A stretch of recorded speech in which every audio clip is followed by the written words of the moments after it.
In the Christian tradition, there's a concept of guardian angels.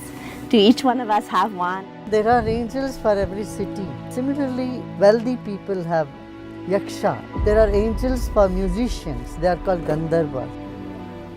I was visited by the essence of somebody who had just passed away.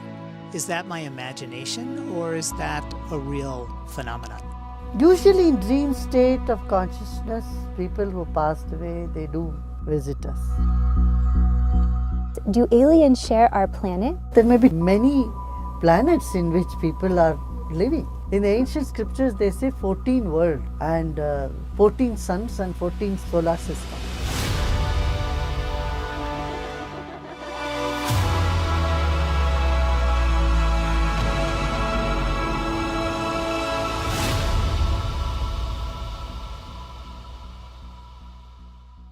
Gurudev, in the Christian tradition, there's a concept of guardian angels.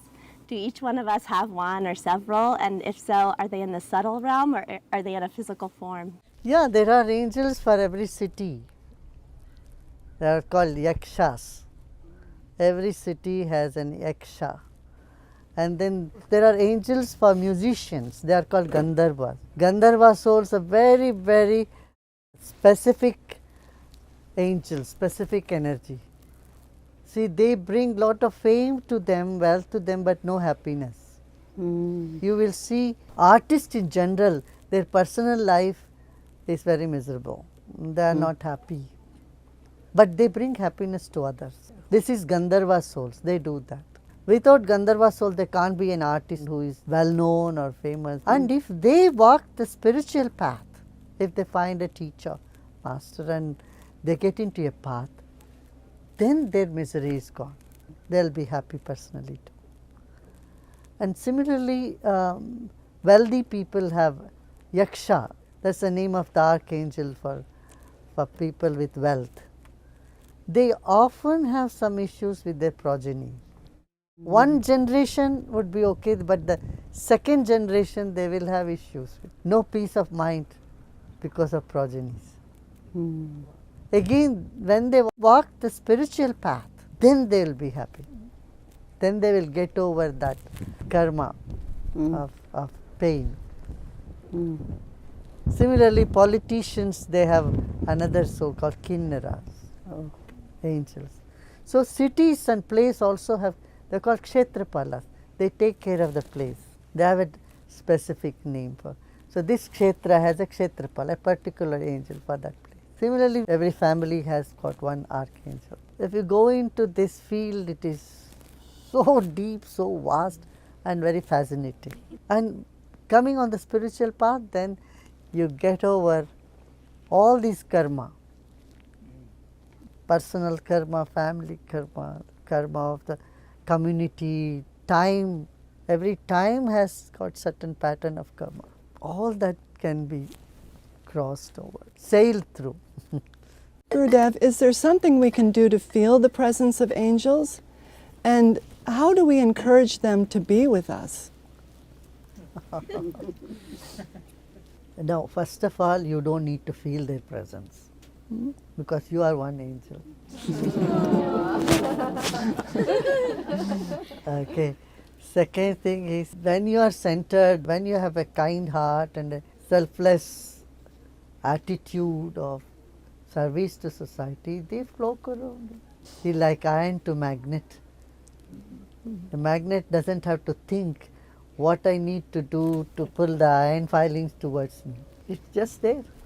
And human life is very precious in the sense it brings a lot of good vibration to almost every species on earth as well as the subtle level of angels. Your meditation, your kind-heartedness all brings such solace and joy to angels. Don't think they only give you comfort and joy, they receive a lot of joy from you too. It's a two-way communication. When you are centered, all the beautiful energies, all the angels in the world, they love you and they come close to you. All that you need to be centered and not think about all that and what about me, what about me. Forget about yourself. Do what you can do to the planet, to people. When goodness in us arises, godliness dawns by itself. Gurudev, when a loved one passes on, do they live in alternate universes? And do they become our angels? All is possible.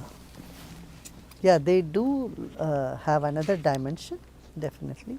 And in that dimension, it depends on their cravings and their aversions, their impressions of their life.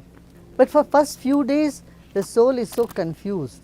When someone dies for a couple of days, they have left this universe, they have not yet used to the other side, and so they are in a confusion. It takes a little while for them to get used to the other realm. But once they are there, then they send you blessings. So Guruji, Congress recently passed a bill on the existence of unidentified aerial phenomena, previously called UFOs. So my question is, do aliens share our planet? And if so, can you speak on this? Well, you cannot say no and you cannot say yes until you have a proof. All that you can say perhaps, maybe. They do have proof, actually. They have the proof. Yeah. That answers.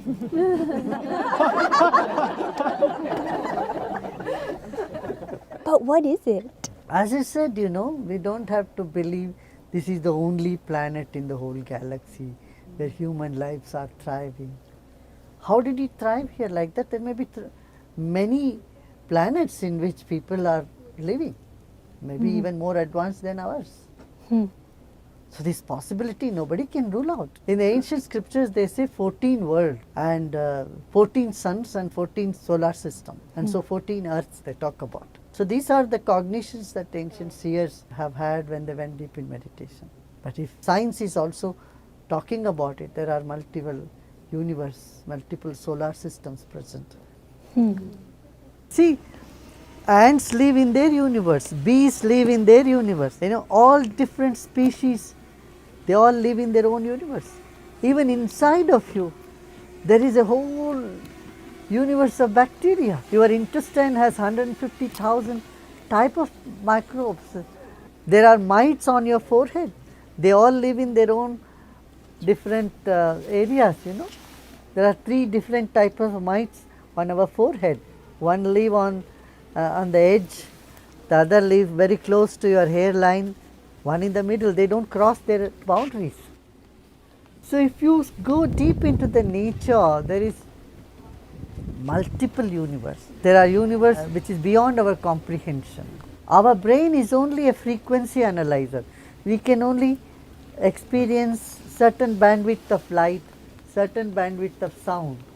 But beyond that you can't say the planet doesn't exist, the universe doesn't exist. In fact, much more exists beyond this little bandwidth of ours. So our perception, when it improves, we can step into another realm of our own self. Gurudev, if there are multiple versions of me living in parallel universes, do we all have the same soul? And would there be other versions of me that are more enlightened?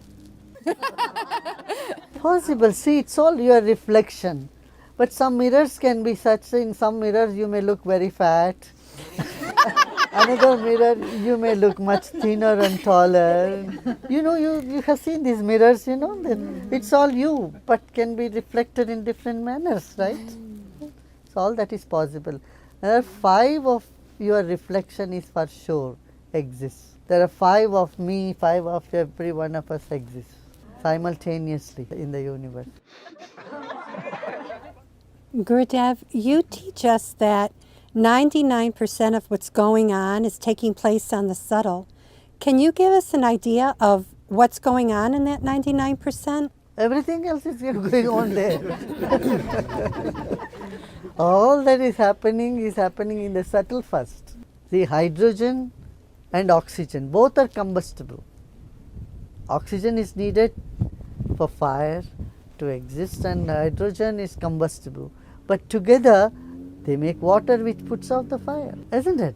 So in the subtle it's happening when these 2 gases have come together and they formed water, and similarly so many cells in your body are dying every day, and so many are being born every day. So your body is a maternity home as well as a burial ground.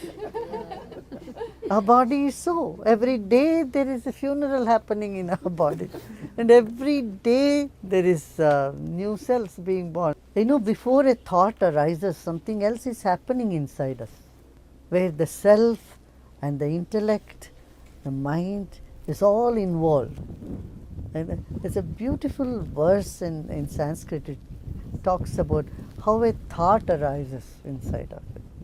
When you speak a word, what is the mechanics? It says Atma Buddhya Sametyukta.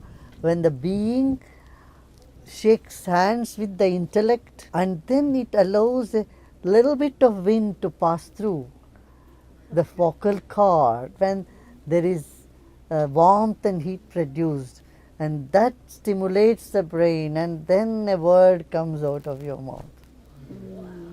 And there are 4 levels of speech. The words we speak is gross, it's called Vaikari, is in the gross level of speech. But before that, it arises as a faint idea deep within. And beyond that, there are 2 more levels of feeling and vibrations, which the animals speak. Animals can feel. And there is a silent layer from which all these thoughts, ideas, feelings, they all get generated.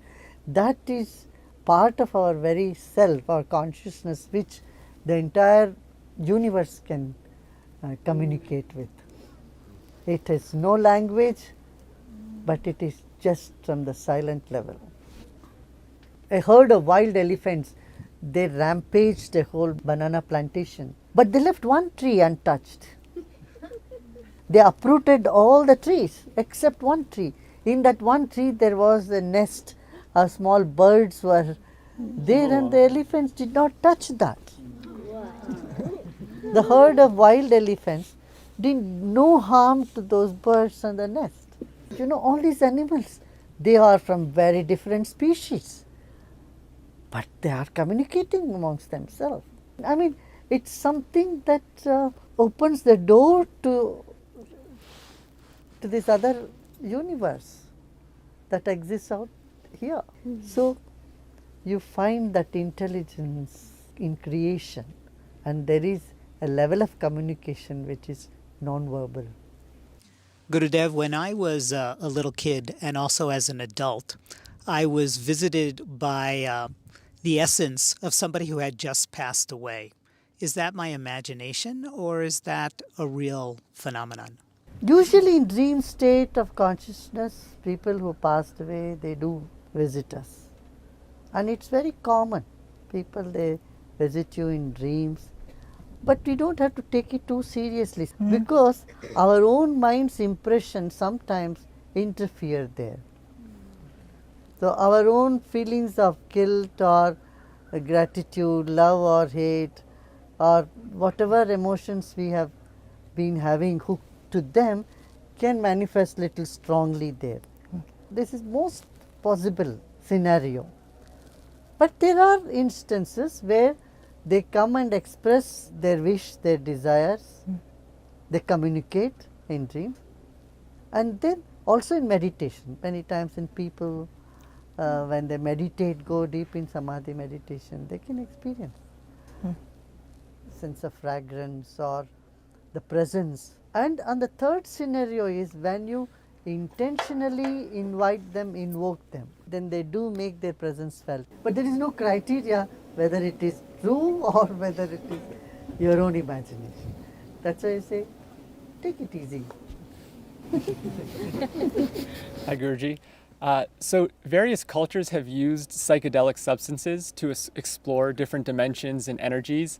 Do the Vedas talk about these substances at all? And is it a legitimate way to explore different dimensions, or does it have a negative impact on a human's karma? Well, the substances or drugs have opened up those ways, because they could alter the chemical in the brain, so you could perceive differently. You get a peep into another dimension.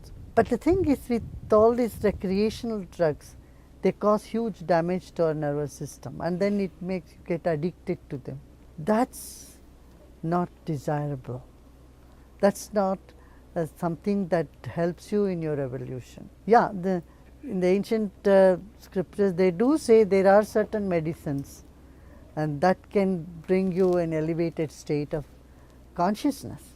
Yes, but I would say that when you can do it with your own breath and meditation, why would anybody go for drugs to alter one's consciousness?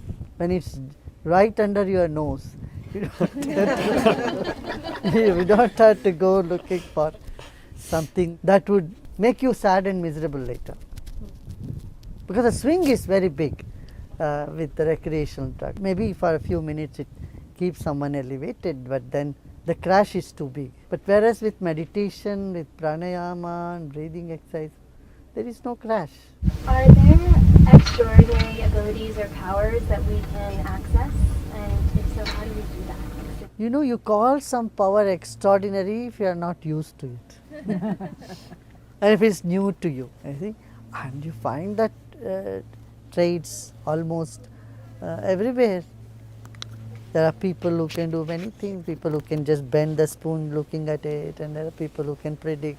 There are all psychic abilities that comes from. It's not a big deal, you know. They're all different training.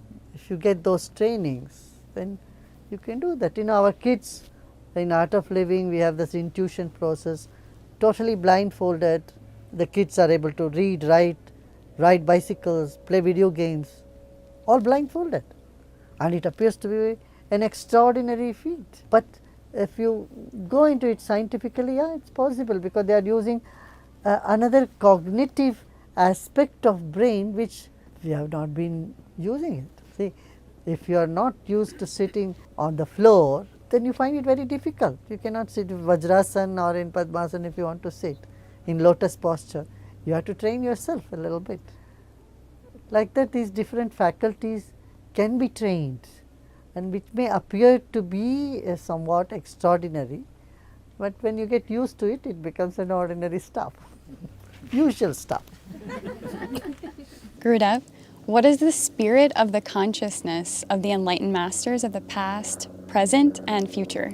See, you cannot comprehend the nature of enlightened consciousness. You cannot. It's like your nose cannot see, eyes cannot smell, nothing else can really know you. So, the ancient scriptures said one thing, knowing that you become that. And only when you become that you can know that. And so there is no other description, whether it's waking, dreaming, sleeping, or something higher than that. And knowing that you become that. Done.